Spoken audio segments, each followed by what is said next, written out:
তোমরা আসলে গ্রাম্য পরিবেশে বড় হয়েছে, তোমরা অনেক কিছুই বুঝো। আমি এই এত বছর পরে শহর থেকে আসলাম, তোর সাথে ভাইয়ের সাথে বোমরা ঘামের গন্ধ কইতাছে, এগুলো আমি নিতে পারতাছি না রে ভাই, আমার গিল্টি ফিল হচ্ছে। আরে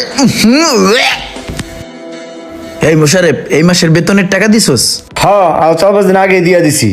আমারটা এখনো দিতে পারি নাই রে, আজকে যে প্রেশার দিতে হইব। এই 2-1 দিনের ভিতর যদি রেজিস্ট্রেশন না করস তাহলে তো তোর পরীক্ষা দিতে দিব না। হ্যাঁ তাইলে তো ঝামেলাই। হ্যাঁ বন্ধু যাই তলে। আচ্ছা ঠিক আছে, আল্লাহ হাফেজ।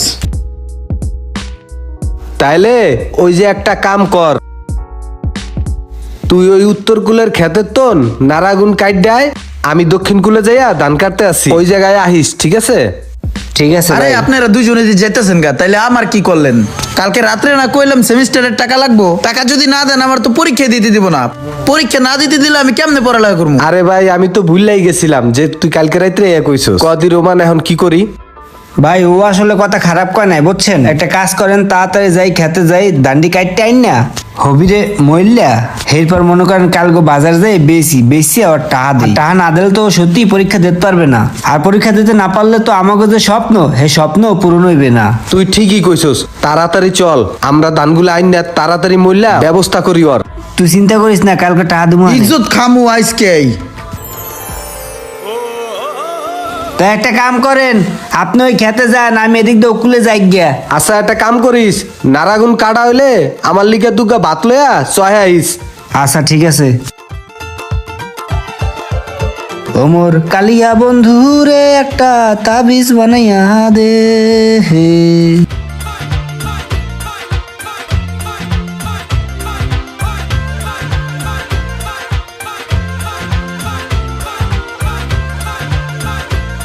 এ ভাই, আমি এই নারা সব কাটটিয়া এই ভাত লইছি তোমার লইগিয়া, তুমি আও ভাত খাইলো, আমি সব কাটতে আসি। আচ্ছা ওই জায়গায় রাখ, আমি এই দুইটা কাইডা আমি আইতে আছি। ও মজিদ ভাই আহো ভাত কটা খাই লই। তুমি খাও, আমি পরে খামনি।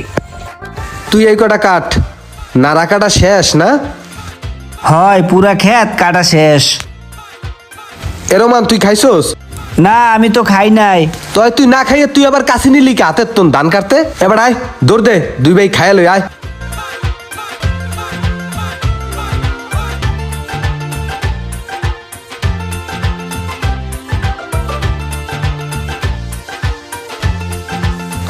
ভাই ইমরান রে তো কালকে টাহা দেওয়া লাগবে, ক কেমনে কি করমু? ধান তো কাটতে হারতে পারলাম না। একজনে আমারে কিছু টাকা সুদ দিতে চায়, তুমি কইলে আমি হাত ধরে করেন টাকাগুলো আনতে পারি।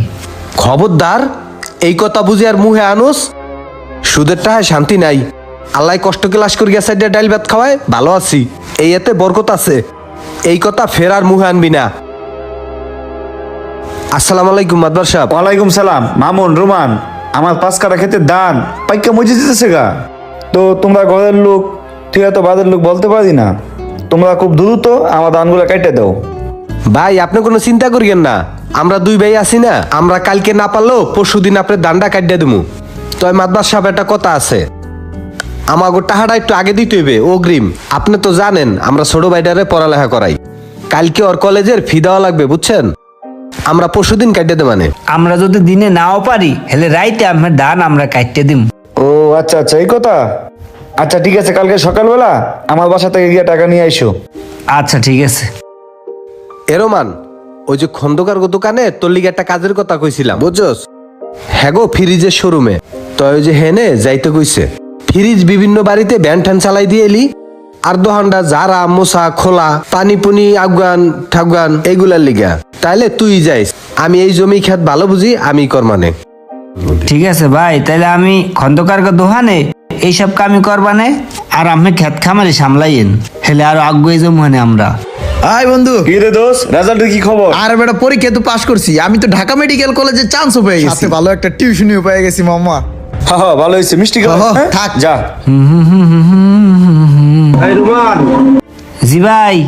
ওই বড় ফ্রিজটা ডেলিভারি দিয়ে আসো, ভ্যানের ডেলিভারি দিয়ে টাকাটা নিয়ে এসো। ঠিক আছে দিয়ে আসতেছি। এদে রোমান, ইমরান কোনো ফোন টোন ধরলো আর? আজকে 5টা বছর ধরে গেছে, আমার লগে কোনো কথাই কয় না, মাত্র 2-3 দিন কথা কইছি। কয়দিন আগে ফোন দিছিল। শোনো, টাকা পাঠাই দিছি, ইট কিনবা, বালু কিনবা, রড কিনবা, সিমেন্ট কিনবা, প্রত্যেকটা জিনিসের পাই টু পাই হিসাব যাতে থাকে। আমি আইয়া কিন্তু প্রত্যেকটা জিনিসের হিসাব আমি নিমু, কোনো ডাইন বা উল্টা পাল্টা যেন না হয়, ঠিক আছে? আর শুনো, যে টাকা পাঠাইছি এই টাকাটা কিন্তু আবার বাজার সদাই করে খায়ও না, আবার যায়ও না স্যান্ডেল কিনতে বাজারে, ঠিক আছে? আমি আইয়া সব হিসাব নিমু। রাহো, আমি এখনো ব্যস্ত আছি, অনেক বিজি আমি। আরে ফোন দিয়া কথা ক, আমরা ওই বালি ইটু টাইন না এরপরে বিল্ডিং এর কাজটায় হাত দেই। একটা বিল্ডিং তো তো চল। আমি যান, আমি পরে আইতেছি। আচ্ছা তুই আহিস। এ রোমান, এ কই তুই? আইছেন আপনি? তাড়াতাড়ি আয়, ঘর দুয়ার পরিষ্কার করছস? আরে গর্দর তো বেনে কালে আমি সব পরিষ্কার করে ধুয়ে দিছি। আরে ওই যে ইমরান আইয়া পড়ছে উত্তর মুড়ার রাস্তায়, আরে তাড়াতাড়ি আয়। আগে কইবেন না, তাড়াতাড়ি চলেন, দৌড়ন দৌড়ন দৌড়ন। চল, চল। দৌড়ন। এদে ও যে মনে আইতেছে না? হ, ওলি তো আইতেছে গাইলে। চলেন আগুই। আয় আয় আয়। ভাই আইসস তুই? খোল খোল খোল খোল। হ ভাই হিসে রে। হ, আইছি। ওটা এমনি টোকানের কি আছে, ওটা গ্লাস ভাঙে যাবো তো। ও ঠিকই তো, টাকেল তো ভাঙবি। হ ঠিক কইছে। যত সব মাথাটা গরম হয়ে গেল। ওই গাড়ির পিছনে লাখিস দুটা লয়ে এসো, কুইক। আচ্ছা আচ্ছা ভাই। ভাই চলো তাড়াতাড়ি লাকেশ দুটো লই। কেমনে এটা খোলে কেমনে? এই খুলছে। আমি এটা লই আর তুমি ওইটা লাও। চলো চলো। জমছে ওজন, মনে অনেক কিছু আনছে আঙ্গুল গা। ওটা কাজ করিস না, হ্যাঁ? হ্যাঁ, লাখিস দুটা এন রাখ, এন রাও। আচ্ছা শোন, ওই তোরা তোদের রুমে যাই একটু রেস্ট টেস্ট নে।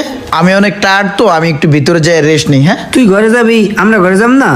আমরাও যাই ঘরে। আরে ঘর তো আমার টাকায় হয়েছে, সেক্ষেত্রে আমাদেরই ঘর। এখন হয়েছে কি, তোমরা আসলে গ্রাম্য পরিবেশে বড় হয়েছে, তোমরা অনেক কিছুই বুঝো। আমি এই এত বছর পরে শহর থেকে আসলাম, আমার ফ্রেন্ড সার্কেল সব রিচ। আমি জীবনে কোনোদিন এই ঘামের গন্ধ সহ্য করতে পারি নাই। আর তোর সাথে ভাইয়ের সাথে বোমরা ঘামের গন্ধ কইতাছে, এগুলো আমি নিতে পারতেছি না রে ভাই, আমার গিল্টি ফিল হচ্ছে। আরে এটার ভিতরে স্প্রে আছে, মাইরা দে তো ছিড়া। রোমান, আমাকে ভাই দেখে মনে হয়ে গেছে জানি ওই এক কি কয়ট হয়। ভাই ও মনে হয় রাত্রে ঘুমায় নাই, শহরে থাকে তো বিভিন্ন কাম কাজ করে, ওগুলোর প্যারায় ও মনে হয় এমন করছে। আচ্ছা চলো এগুলো ঘরে নিয়ে তুই। দুর্গন্ধ আসতেছে কই থেকে। কি ব্যাপার, তোমরা এখনো এখানে বসে আছো? ভাই, হোয়াট দ্য রিজন? বই আর রইলাম, তুই হে গেলে ঘরে ঢুকিয়া গেলি, তালা মারিয়া দিলি, কি কইলি না কইলি কিছুই বুঝলাম না। হের লিগে আমরা দুই ভাই এখানে বই রইছি। আয় কত কই আয়। আচ্ছা কি বলবি বল, একটু দূর থেকে বল। হ্যাঁ, কত হইলো কি, তুই আমগো ভাই, তোরে নিয়ে আমগো অনেক আশা ভরসা। তোরে এত কষ্ট করিয়া পড়ালেখা করাই আমরা মানুষ করলাম, এই যে বাড়ি ঘর টাকা পয়সা তুই দিছস, ঠিক আছে, আমরা কষ্ট করিয়া বানাই দিলাম। এখন তুই আমাকে ঘরে উঠতে দেস না, বাইর পারলে পরিচয় দেস না। হে ভাই থামদি, ওর আক্কেল কেন আসেনি? ওর আক্কেল কেন থাকলো এমন করেনি? ওই শোন, আমার আক্কেল জ্ঞান আছে, আমি ঢাকা ইউনিভার্সিটি থেকে পড়ালেখা করছি, এগুলো আমাকে শেখা লাগবে না, আমার যথেষ্ট অভিজ্ঞতা আছে। এই যে যে তুমি ঘড়িগুলো পরো, এগুলো কোথা থেকে আসছে? এই যে ব্র্যান্ডের শার্ট পরো, এই যে নতুন লঙ্গি পরো, এগুলো তুমি কই পাও আমি বুঝি না। তোমাদের যদি আক্কেল জ্ঞান থাকতো তাহলে আমার টাকাগুলো এইভাবে আত্মসাৎ করতা না। এই যে আমি যে বাড়ি করার জন্য টাকাগুলো পাঠাইছি, এই টাকাগুলো কই গেছে? সব টাকাগুলো কি আমার বাড়িতে খাটাইছো? দুইজনে হোমানে মারছো, আমি এগুলো বুঝি না? আমি সব বুঝি। ভালো খাইতেছো, ফিনতেছো, যা পাইতেছো শুক্রিয়া আদায় করো, ঠিক আছে? একদম বের করে দেবো কিন্তু বাড়ি থেকে। ভাই ছোটকালের তো নল লিগে আমরা কি না করছি, দিন রাত খাইট গিয়া জমিতে চাষাবাদ করিয়া আর পড়ালেখা করাইছি। আর এখন এই যে দেখো টাকা পয়সা পাঠাইছে, আমরা কত পরিশ্রম করিয়া আর এই বিল্ডিংটা সুন্দরভাবে আমরা করিয়ে দিছি। একটা টাকা যারে আমরা কয় আমরা খাই নাই। ভাই পরে আমরা একটু বেশি শিক্ষিত করে ফেলছি, ও একটু বেশি শিক্ষিত হয়ে গেছে, এর লেগে সব বুঝতে পারে, বুঝছো? শোনো, এই সমস্ত ইমোশনাল কান্নাকাটি করে আমার সামনে লাভ নাই। এগুলা তুমি যেটা করছো, এগুলো প্রতিটা বড় ভাইয়ের দায়িত্ব, ছোট ভাইয়ের পড়ালেখা করানো, মানুষ করানো। করছো, ভালো হয়েছে, তোমাদের দায়িত্ব ফিল আপ হয়েছে, এখন যাও তো পথ মাপো। আমাদের এই সমাজে অনেক বড় ভাই আছে এরকম গাধার মতো খাইটা ছোট ভাইদেরকে মানুষ করে, আর তার পরিবর্তে বড় ভাইরা ছোট ভাইদের থেকে একটা সময়ে এরকম ঘাট ধাক্কা ছাড়া আর কিছুই পায় না। আপনাদের প্রতি একটা অনুরোধ রইল, মাথার ঘাম পায়ে ফেলে যারা আপনাকে অক্লান্ত পরিশ্রম করে আজকে বড় করেছেন তাদের প্রতি এরকম একটা অবিচার কখনই করবেন না। Thank you so much. Video ভালো লাগলে একটু লাইক কমেন্টস করে দিন। ও হ্যাঁ, একটা শেয়ার দিয়ে দিন প্লিজ।